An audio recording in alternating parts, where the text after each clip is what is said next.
You're not antisocial, you're stuck in an unconscious pattern that pushes people away without you realizing it.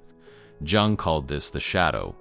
Today I'm going to show you how to spot this hidden saboteur and turn the key to finally building real friendships. Stop for a second and think, how many times have you found yourself alone looking at social media and seeing everyone with groups of friends, while you can barely hold a conversation that lasts more than 5 minutes? You blame your personality, your shyness, or worse. You believe that you simply weren't meant to have friends. But the truth is much deeper and more disturbing. Carl Jung discovered that we all carry a psychological shadow, a rejected part of our personality that operates behind the scenes, sabotaging our relationships without us realizing it. This shadow is not evil, it is just unconscious. And when you don't recognize her, she controls your social life like an invisible parasite. Today we're going to unmask this inner saboteur and transform your ability to create authentic and lasting bonds. 1. The invisible saboteur. Jung discovered something that will shock you. There is a force inside your mind that actively works to destroy your relationships. He called this force the shadow, and it's not an abstract concept. It's a psychological reality that operates 24 hours a day, 7 days a week, sabotaging your every attempt to connect with other people. The shadow is made up of all the parts of you that have been rejected, repressed, or denied throughout life. As a child, you were taught that certain emotions, behaviors, or aspects of your personality were unacceptable. So you pushed them into the unconscious, believing that this way you would be more loved and accepted. But these rejected parts have not disappeared. They have become your inner saboteur. This saboteur acts in subtle and devastating ways. It makes you interpret a neutral gaze as rejection. It turns a natural silence into evidence that the person doesn't like you. It whispers in your ear that you're being inconvenient when you try to start a conversation. And the worst, it does all this in such a subtle way that you believe that these perceptions are reality. The saboteur also controls your body language. When you approach someone, it tenses your muscles, makes you avoid eye contact, or create an unconscious physical barrier. People feel this defensive energy and walk away, not because they don't like you, but because their saboteur is transmitting keep your distance signals. Jung observed that the shadow always projects onto others what we cannot accept in ourselves. If you are afraid of being rejected, your saboteur will make you reject others first, as a form of protection. If you feel inadequate, it'll make you mentally criticize the people around you, creating an emotional barrier that prevents genuine connections. The cruelest part of this process is that the more the saboteur acts, the more evidence he collects to justify his existence. Every failed social interaction becomes proof that you really aren't worthy of friendship.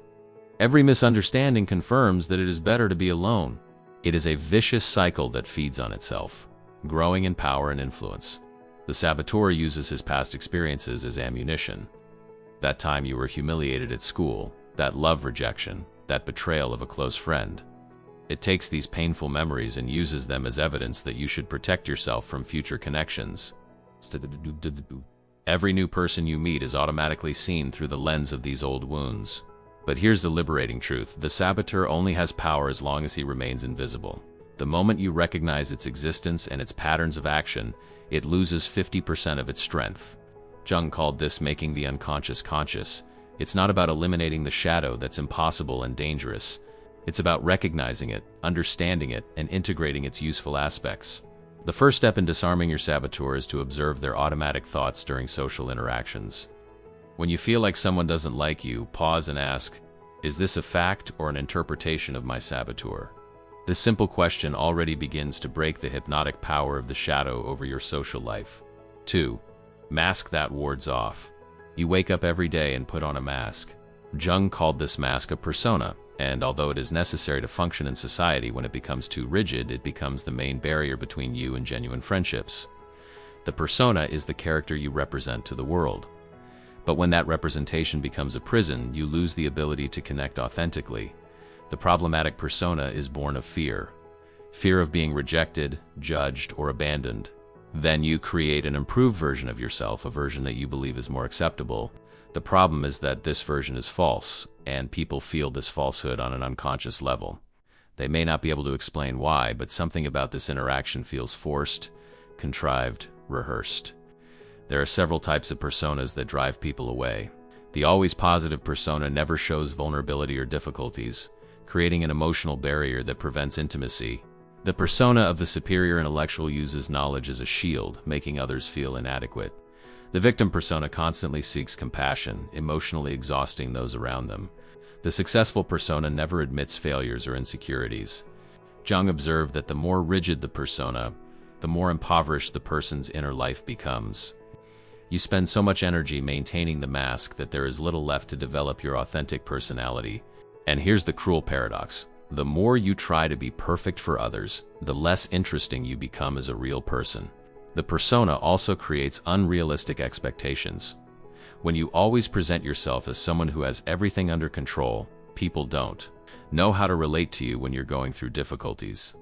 They feel excluded from their real life because they only know their performance. This creates emotional isolation even within seemingly close relationships. Another devastating aspect of the rigid persona is that it attracts the wrong people. When you present yourself falsely, you attract people who connect with your falsehood, not with who you really are.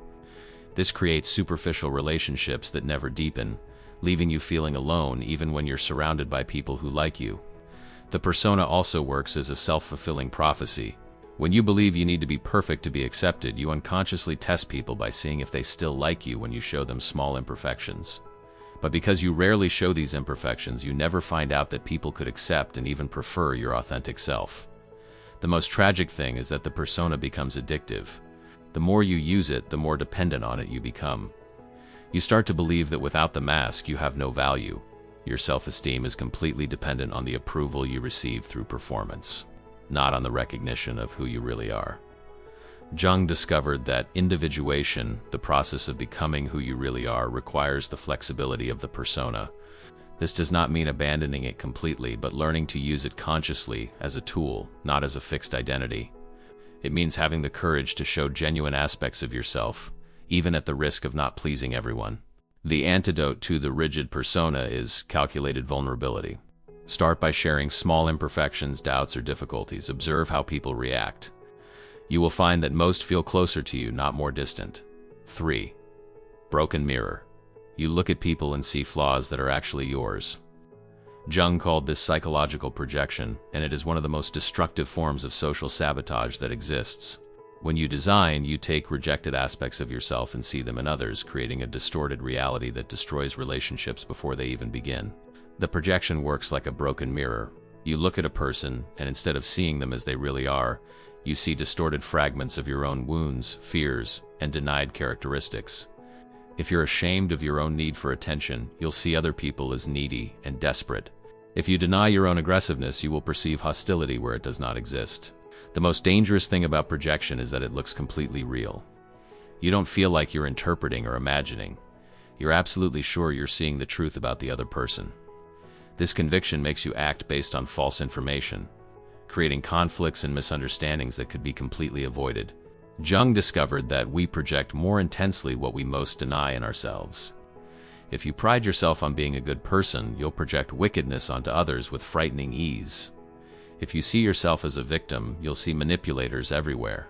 If you deny your own envy, you will perceive jealousy and competition where they do not exist. Projection also works in a positive but equally destructive way.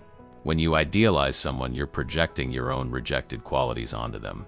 You see them as perfect, wise, or special, when in fact you are seeing aspects of yourself that you cannot recognize. This creates impossible expectations that inevitably lead to disappointment and breakup. The projection cycle is vicious and automatic. You project something negative onto someone. Act offensively or aggressively based on that projection. The person naturally reacts to your hostility, and this confirms your initial projection. It's like creating the very monster you fear facing. There is also the projection of incompetence. When you feel socially inadequate, you project superiority onto others, assuming that they are naturally better at relationships. This causes you to behave submissively or distantly, which prevents genuine connections and confirms your belief of inadequacy. Emotional projection is particularly destructive. If you have trouble processing anger, you'll see angry people everywhere. If you deny your sadness, you will perceive others as depressing or negative. Your repressed emotions become lenses through which you interpret the social world. Jung noted that projection always reveals more about the projector than about the projection. When you find yourself judging someone intensely, pause and ask, "What does that say about me?" This simple question can turn a moment of judgment into an opportunity for self-knowledge. The antidote to projection is emotional responsibility. Anytime you feel a strong emotional reaction to someone, especially if it's disproportionate to the situation, consider the possibility that you're projecting. Ask yourself, where do I see this trait in myself? Or what part of me is being activated by this person? Consciously withdrawing from projections is one of the most mature acts you can do. It means taking responsibility for your distorted perceptions and seeing people as they really are, not as extensions of your own internal conflicts. This frees up both you and others for authentic relationships. 4. Scar that controls. Your childhood wounds have not healed, they have become the unconscious script that determines how you relate to people today. Jung understood that the emotional complexes formed in childhood are still active in the adult unconscious, controlling your social reactions in ways you can't even imagine. These emotional scars aren't just memories, they're active programs that sabotage your relationships. The abandonment complex is one of the most devastating to social life. If you were abandoned, neglected, or rejected in childhood, you have developed an internal alert system that interprets any sign of distancing as imminent abandonment. One message not answered immediately, an invitation not made, a distracted look, all become evidence that you are being rejected again. This complex causes you to act in two equally destructive ways. Either you become overly dependent, suffocating people with a need for constant confirmation, or you withdraw first, rejecting others before they can reject you. Both strategies create exactly the abandonment you fear, confirming your original wound. The inadequacy complex is born when you were constantly criticized, compared, or diminished in childhood. This scar makes you believe that you are not interesting enough, intelligent, or valuable enough to deserve genuine friendships. You constantly sabotage yourself by avoiding social opportunities or behaving in a self-deprecating way that pushes people away. Jung discovered that complexes have a life of their own. When activated, they take control of your conscious personality, causing you to react like the wounded child you were, not the adult you are today. You may be in a normal conversation and suddenly a word or tone of voice activates your complex, turning you into a defensive, aggressive, or withdrawn version of yourself. The betrayal complex is formed when you were betrayed by important figures in childhood. This creates a deep distrust that makes you interpret neutral actions as signs of impending betrayal. You constantly test people's loyalties, creating self-fulfilling prophecies where your own distrust breeds the disloyal behavior you fear. Emotional scars also create destructive patterns of attraction. You are unconsciously attracted to people who recreate the dysfunctional family dynamics you know. If you grew up with emotionally unavailable parents, you'll feel at home with distant people, interpreting that familiarity as love or connection. The cruelest thing is that these scars make you reject exactly what you need most. If your wound is one of abandonment, you will reject consistent, trustworthy people because they don't activate the familiar pattern of anxiety. If your wound is one of inadequacy, you will distance yourself from people who truly value you because it contradicts your negative self-image. Jung noted that complexes cannot be eliminated, but can be consciously integrated. This means recognizing when an old scar is controlling your present behavior and consciously choosing to respond differently. It is a process of separating the past from the present, the wound from the current reality. Healing begins with recognition. When you find yourself reacting disproportionately in a social situation, pause and ask, how old am I now? Does this reaction belong to the present or to the past? This simple question can break the complex's automatic control over their behavior. Working with emotional scars requires compassion for oneself. These wounds formed when you were vulnerable and dependent. They were survival strategies that made sense in that context. Honoring that history while consciously choosing to create new standards is the path to emotional and social freedom. 5. Fear of the true. You're afraid of real intimacy, and this isn't about sex or romance. It's about letting someone see who you really are behind all the defenses. Jung identified that the fear of intimacy is one of the main causes of modern loneliness, because intimacy requires vulnerability, and vulnerability activates all of its protective mechanisms developed in childhood. True intimacy means being known in its entirety, including your flaws, fears, contradictions, and dark aspects. It means allowing someone to witness their moments of weakness, their existential doubts, their internal struggles. For most people, this prospect is terrifying because they have been conditioned to believe that love and acceptance depend on perfection. The fear of intimacy manifests itself in subtle and seemingly contradictory ways. You can be the person who tells you everything about your life, but never reveals anything about your inner world. You share facts, events, opinions, but you keep your real emotions, your deep fears, and your vulnerabilities locked away in an emotional vault that even you don't easily access. Jung discovered that this fear is born out of the childhood experience of having your vulnerability used against you. Perhaps you have been ridiculed when you cried, punished when you expressed anger, or ignored when you showed need. These experiences have taught your unconscious that vulnerability is dangerous, that intimacy leads to pain, that it's safer to keep people at a safe emotional distance. The cruel paradox is that the more you avoid intimacy, the more alone you feel, and the more alone you feel, the more dangerous intimacy seems. You create superficial relationships that don't satisfy your basic human need for deep connection, but that also don't activate your fears of being rejected or hurt by someone who truly matters. There's also the fear of being too much for others. You believe that if you show your emotional intensity, your passions, your dreams, or your deepest pains, you will overwhelm or push people away. Then you become a watered-down version of yourself, offering only sure bits of your personality, never the full picture. The fear of intimacy also manifests itself as a fear of knowing the other deeply. Because intimacy is a two-way street, and getting to know someone truly means taking emotional responsibility for that person. It means caring in ways that can cause pain. It's easier to maintain relationships on the surface where no one can really hurt you. Jung noted that many people prefer the fantasy of connection to the reality of intimacy. They idealize distant relationships, fall in love with unavailable people, or maintain friendships based on superficial but harmonious conversations. Fantasy offers the illusion of connection without the real risks of mutual vulnerability. Fear also manifests as social perfectionism. You believe that you need to solve all your problems, heal all your wounds, and become a whole person before you deserve real intimacy. This is a trap because growth and healing happen precisely through intimate and authentic relationships, not before them. Another devastating aspect is the fear of being abandoned after being known. You believe that if someone really knows who you are, that person will inevitably leave. So you test people constantly, revealing little pieces of yourself and watching if they stay or leave, but you never allow yourself to be completely known. Overcoming the fear of intimacy requires conscious, gradual courage. Start with small acts of authentic vulnerability. Share a real fear, admit a genuine fault, or express a true emotion. Notice that the world doesn't come crashing down and that mature people often respond with greater proximity, not rejection. Jung taught that intimacy is not about finding someone perfect. It's about finding someone willing to grow together with you through mutual imperfections. It's about creating a safe space where both can be full humans, not social performances. That's the difference between superficial connection and transformative friendship. 6. Repeated trap. You're stuck in a pattern that repeats itself with mathematical precision in all of your relationships. Jung called this the repetition compulsion, and it's one of the most disturbing discoveries of depth psychology. You unconsciously recreate the same destructive relational dynamics, expecting different outcomes but always getting the same familiar pain. These patterns are not coincidence or bad luck. They are unconscious programming that operates as emotional magnets. You are attracted to people who activate their unresolved wounds, not because you like to suffer, but because your unconscious is trying to resolve old traumas through present relationships. It is a strategy doomed to failure, but one that is repeated compulsively. The savior pattern is one of the most common and destructive. You are attracted to people with problems, believing that you can help or fix them. This sounds noble on the surface, but it's actually a way to avoid real intimacy.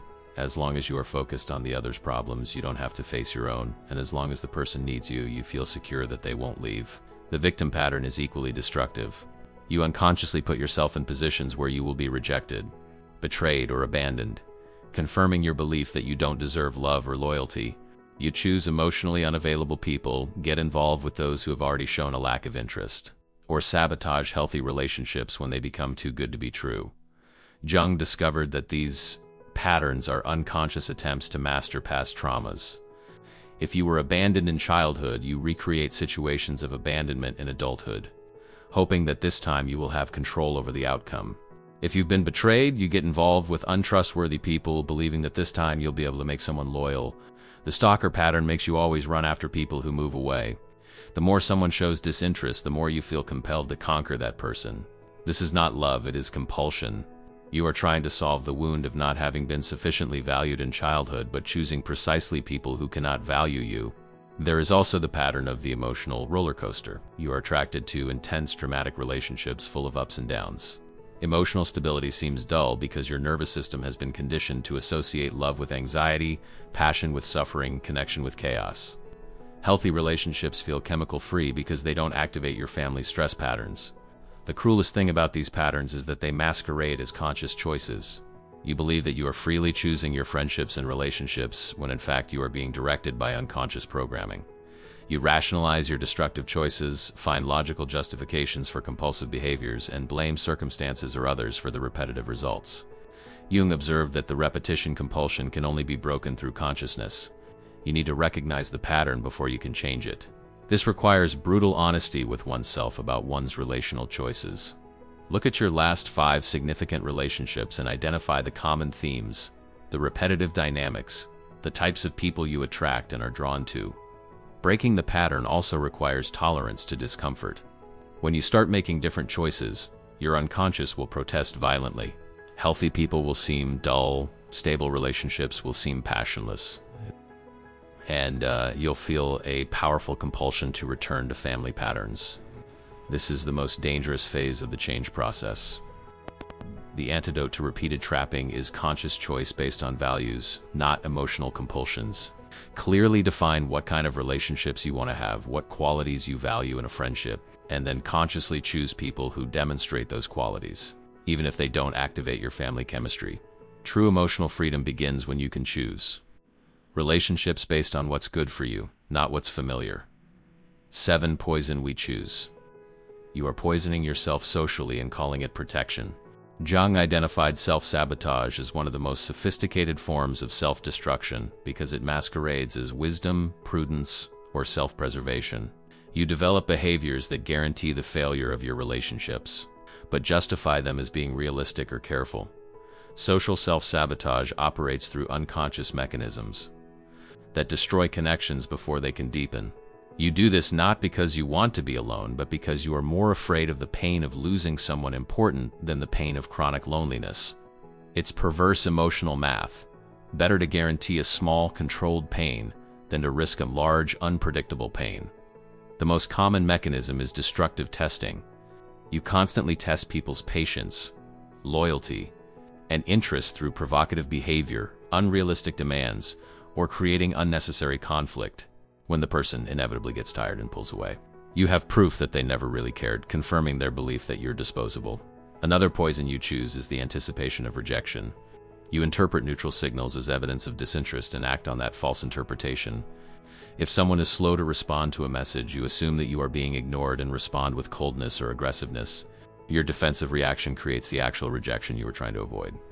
Jung discovered that self-sabotage also manifests itself through constant self-disqualification. You belittle yourself before others can do so, make self-deprecating jokes, downplay your achievements, or present yourself as less interesting than you really are. This sounds like humility, but it's actually a way of controlling how others see you, ensuring that they have low expectations that you can't let down. Social perfectionism is another subtle poison. You set impossible standards for yourself in social interactions, believing that any mistake, gaffe, or moment of awkwardness is evidence that you're socially inadequate. This internal pressure makes you behave rigidly and artificially, preventing spontaneous and genuine connections. There is also sabotage through preventive isolation. When a relationship starts to become important, you unconsciously pull away, cancel dates, stop initiating contact, or create emotional distance. You rationalize it as giving space or not being clingy, but you're actually running away from the vulnerability that growing intimacy demands. Destructive comparison is another poison that you consciously choose. You constantly compare your relationships to impossible ideals, to friendships you see on social media, or to connections that exist only in your imagination. This comparison makes you devalue real, imperfect relationships, always looking for something better instead of cultivating what you have. Jung noted that self-sabotage is often a distorted form of control. If you guarantee the failure of your relationships, you maintain the illusion that you have power over the outcomes. It's less terrifying to destroy something consciously than to risk it being destroyed by outside forces you can't control. The poison of negative expectation is particularly toxic. You go into social interactions expecting rejection, disinterest, or disappointment. This expectation becomes a self-fulfilling prophecy because it influences your behavior. body language, and emotional energy in ways that actually push people away. Another cruel aspect of self-sabotage is that it feeds on evidence that it creates itself. Every relationship you sabotage becomes proof that you were right to be cautious, that people really can't be trusted, that it's better to protect yourself. This creates a vicious cycle where self-sabotage is justified through its own destructive results. Overcoming self-sabotage requires recognizing that you have a choice. Every time you catch yourself acting in a way that harms a relationship, pause and ask, am I choosing protection or am I choosing connection? This simple question can break the automatism of sabotaging patterns. Jung taught that true courage is not the absence of fear. It is the willingness to act constructively in spite of fear. Stopping socially poisoning yourself means accepting that relationships involve real risks, that you can be hurt, but that the alternative, the guaranteed solitude of self-sabotage, is much greater and more lasting suffering. 8. Painful awakening. The moment you recognize that you are the creator of your own loneliness is devastating and liberating at the same time. Jung called this the confrontation with the shadow, and it is the most crucial turning point in developing authentic relationships. This awakening is not gentle. It is an emotional punch in the gut that forces you to take full responsibility for your destructive relational patterns. The first phase of this awakening is furious denial. Your conscious mind rebels against the idea that you are responsible for your loneliness. You mentally list all the people who have hurt you, all the unjust circumstances, all the external factors that explain your situation. This resistance is natural and necessary because accepting full responsibility for your emotional life is one of the most difficult tasks in human existence. Then comes anger directed at oneself. You feel stupid that you didn't realize it sooner. Furious that you wasted years repeating the same patterns. Ashamed that you blamed others when the problem was with you. This self-harm is just as destructive as denial, because it replaces one way of avoiding responsibility with another, self-punishment that paralyzes rather than motivates change. Jung discovered that true awakening happens when you move from anger to compassionate curiosity. Instead of hating yourself for their destructive patterns, you begin to wonder how they formed, what needs they were trying to meet, what wounds they were trying to protect. This shift in perspective transforms self-destruction into self-understanding. Awakening also reveals the real extent of your personal power. If you are responsible for creating your solitude, it means that you also have the power to create connection. This realization is both terrifying and exciting. Terrifying because it removes all excuses and puts the full weight of change on your shoulders. Exciting because it means you're not a victim of circumstance, you're the architect of your social life. One of the most painful parts of awakening is recognizing how many opportunities for genuine connection you have destroyed or wasted. You remember people who showed real interest in you, but whom you pushed away through testing, sabotage, or paranoid interpretations. You see clearly how your own defensiveness has created the rejection you feared so much. Awakening also forces you to confront the difference between your self-image and your behavioral reality. You may see yourself as a kind person, but recognize that you often act cold or distant. You may consider yourself open, but realize that you rarely share anything genuinely personal. This cognitive dissonance is uncomfortable but essential for real change. Jung noted that awakening often happens through a specific relationship that serves as a mirror. It can be someone who confronts their standards directly, or someone who demonstrates a different way of relating that exposes their limitations. This catalyzing relationship is painful because it removes your illusions about yourself. But it is also a gift because it offers a path to transformation. Another crucial aspect of awakening is recognizing that your defense mechanisms, while destructive now, have been adaptive in the past. They protected you when you were vulnerable and had no other options. This understanding allows you to abandon them with gratitude rather than shame, acknowledging that they have served their purpose but are now obsolete. The painful awakening also includes the realization that real change will require constant discomfort. You can't just decide to be different and expect the new behaviors to come naturally. You will have to act against your instincts, tolerate anxiety, and persist through failures and relapses. It is a process of reconstruction of the social personality that requires patience and determination. The final phase of awakening is the radical acceptance of responsibility without self-condemnation. You recognize that you have created your relational patterns, accept that you need to change them, and commit to the necessary work, all without hating yourself for the past. This compassionate acceptance is the fertile soil where authentic relationships grow. Jung taught that painful awakening is not a one-time event, it is an ongoing process. Each level of consciousness reveals new unconscious patterns. Each relationship offers new opportunities to recognize and transform dark aspects of personality. The difference is that once you awaken, you become a conscious participant in your own emotional evolution. 9. Secret code. There is a secret code for authentic communication that most people never learn, and Jung discovered that this code is not in the words you speak, but in the emotional energy you convey. Real communication happens at unconscious levels through subtle signals that reveal your true intent, emotional state, and degree of authenticity. Mastering this code is the difference between superficial connections and transformative relationships. The first element of the code is emotional congruence. Your words, tone of voice, body language, and internal energy need to be aligned. When there's a discrepancy between what you say and what you feel, people unconsciously notice this incongruity and feel uncomfortable, even without being able to explain why. You may be saying, "I'm fine," with a forced smile, but your body is screaming tension and your energy is transmitting anxiety. Jung discovered that emotional authenticity is magnetic because it is rare. Most people are so disconnected from their own feelings that when they find someone genuinely present and congruent, they instantly feel more relaxed and open. This authenticity doesn't mean pouring out all your emotions on people. It means being aware of what you're feeling and allowing it to naturally reflect in your communication. The second element is total presence. When you're truly present with someone, your attention isn't divided between the conversation and your own anxious thoughts about how you're being perceived. You're not mentally rehearsing your next line or analyzing the person's every reaction. This full presence is felt by the other as a rare gift in a world of constant distractions. Deep listening is another crucial aspect of code.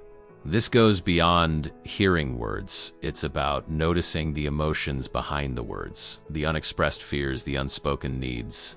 When you listen in this way, people feel truly seen and understood, creating a connection that goes far beyond superficial conversation. Jung noted that the calculated vulnerability is a powerful tool for connection. This doesn't mean sharing deep traumas with strangers, but rather allowing small imperfections, doubts, or genuine emotions to show up in your communication. When you admit that you don't know something, that you're nervous, or that you've made a mistake, you give permission for the other person to be human as well. The code also includes emotional timing, knowing when to speak and when to be silent, when to approach and when to give space, when to deepen and when to maintain lightness. This timing cannot be learned through rigid rules. It emerges naturally when you are attuned to the energy of the interaction and to your own intuitions. Genuine curiosity is another transformative element. Instead of asking automatic or socially expected questions, you develop real interest in the other person's experiences, perspectives, and inner world. This authentic curiosity is felt as validation and respect, creating a safe space where the person feels free to express themselves truly. Jung discovered that authentic communication also requires the courage to tolerate silence. Most people fill every break with unnecessary words because silence activates social anxiety. But comfortable silences are signs of real intimacy, moments where two people can simply exist together without the need for constant performance. The secret code also includes the ability to name emotions and dynamics that are happening in the moment. If you feel tension in the conversation, you can say, "I feel like something has changed here. Are you feeling uncomfortable?" This meta-communication, talking about what's going on in the interaction, deepens connections and resolves misunderstandings before they become bigger problems. Another crucial aspect is emotional responsibility in communication. Instead of blaming or lashing out when there is conflict, you express your feelings and needs clearly and non-violently. "I felt ignored when you looked at the phone" is very different from "you always ignore me." This way of communicating preserves the dignity of both and opens space for real resolution. Authentic communication also requires the courage to set clear boundaries when necessary. This is not aggressiveness, it is self-responsibility. When you communicate your boundaries calmly and firmly, you teach people how to treat you and create relationships based on mutual respect rather than forced tolerance. Jung taught that mastering the secret code isn't about manipulating or impressing people, it's about creating relational spaces where mutual authenticity can flourish. When you communicate this way consistently, you attract people who value depth and push away those who prefer superficiality, naturally creating a social circle that is more aligned with who you really are. 10. Social renaissance. You are about to die socially to be reborn as someone completely different. Jung called this process individuation in the context of relationships. It means letting go of all the false versions of yourself that you have created in order to be accepted and emerge as your authentic personality.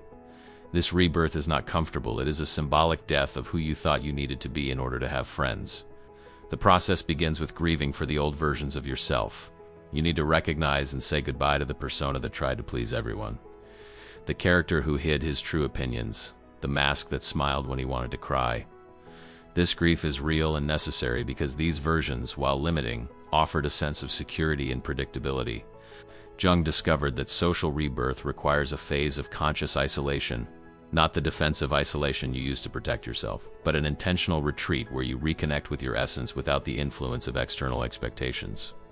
In this phase, you rediscover your real values, your genuine passions, your authentic opinions, separating what is truly yours from what has been socially conditioned. During this process, you will experience what Jung called the dark night of the social soul. Old relationships based on false versions of yourself will begin to unravel. People who connected only with your persona will feel uncomfortable with your new authenticity. This is painful but necessary. You're figuring out which relationships were based on who you really are versus who you pretended to be. Rebirth also involves developing tolerance for being misunderstood. When you stop shaping yourself to please others, some people won't understand or approve of your choices. This is the litmus test of individuation, being able to maintain your authenticity even when it is not popular or universally accepted. One of the most challenging phases is learning to attract people based on their true personality, not social performances. This means expressing your real opinions, sharing your genuine interests, and showing your quirks without trying to soften them for general acceptance. Initially, this may seem like you're driving more people away than you're attracting, but gradually you'll start to magnetize individuals who connect with your essence. Jung observed that social revival often activates resistance from the collective unconscious. Family, old friends, and even strangers can pressure you to return to familiar patterns. They may say that you have changed, that you are different, or that they preferred the old version. This pressure is a test of your determination to live authentically. The process also requires developing new criteria for relationships. Instead of accepting anyone who shows interest, you begin to consciously choose based on compatibility of values, mutual respect, and capacity for joint growth. This means having fewer relationships, but of significantly higher quality. During rebirth, you will discover aspects of yourself that have been dormant for years. Talents you abandoned to fit in, dreams you buried to be realistic, parts of your personality you suppressed to avoid conflict. Integrating these rediscovered aspects is essential to becoming a well-rounded and interesting person. Jung taught that social rebirth is not a one-time event. It is an ongoing process of increasing alignment between your inner truth and your outer expression. Every social situation becomes an opportunity to practice authenticity. Every relationship becomes a laboratory for developing genuine intimacy. The end result of this process is not to have more friends, it is to have the right friends. Relationships based on who you really are, not who you think you should be.